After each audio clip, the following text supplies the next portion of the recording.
అంబేద్కర్ మహా పరినిర్వాణ్ దివాస్ వైజాగ్ బీచ్ రోడ్లోని ఆయన విగ్రహానికి ఉత్తరాంధ్ర గ్రామీణ వైద్యుల సంఘం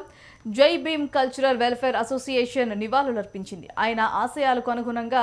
పే బ్యాక్ టు సొసైటీ అని పిలుపునిచ్చారు. అనంతరం బీచ్ను పరిశుభ్రం చేశారు. మన రాజ్యాంగంలో ఆర్టికల్ 51A ప్రకారం ప్రాథమిక నిధులు ప్రతి ఒక్కరూ పాటించాలని డాక్టర్ రమేష్ బాబు అన్నారు. అంబేద్కర్ ఆశయాలకై సమాజం పట్ల బాధ్యతతో మెలగాలని సూచించారు.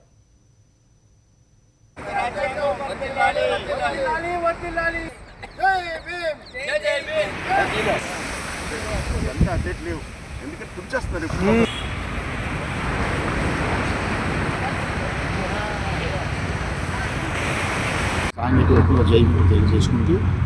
ఈరోజు బాబాసాహెబ్ అంబేద్కర్ యొక్క వర్ధంతిని పురస్కరించుకొని జై భీమ్ కల్చరల్ అసోసియేషన్ ఆధ్వర్యంలో ఆయన ఆశయాల మేరకు పరిశుభ్రత అనేది చాలా ఇంపార్టెంట్. ఈరోజు అంబేద్కర్ గారి మహాపరినిర్వాణ్ దివాస్ సందర్భంగా అంబేద్కర్ గారి ఆశయాలకు ఆలోచన విధానానికి అనుగుణంగా పే బ్యాక్ టు సొసైటీ అనే నినాదంతో ఈరోజు అంబేద్కర్ వాదులు,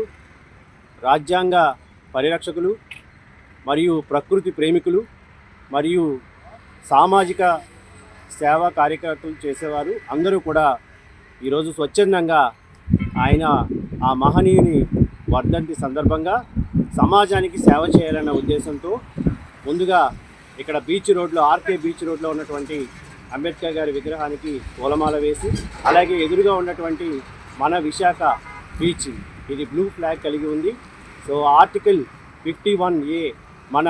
ప్రాథమిక విధులలో భాగంగా మన ప్రకృతి పరిరక్షణ, ప్రాణుల యందు దయ కలిగి ఉండడం, తర్వాత మన ప్రభుత్వ ఆస్తులను పరిరక్షించుకోవడం, ఇలా మనకి రాజ్యాంగంలో ఇచ్చినటువంటి ప్రాథమిక విధులు ప్రతి పౌరుడు కూడా నిర్వర్తించేలా ఈ జనాన్ని, ఈ జనరేషన్ని చైతన్యపరిచేలాంటి ఈ వినూత్న కార్యక్రమం, ఈ బీచ్ని క్లీన్ చేసేటువంటి ఈ కార్యక్రమానికి ఈరోజు Vizag Jai Bhim cultural and welfare organisation Ambedkar గారి 70వ వర్ధంతి సందర్భంగా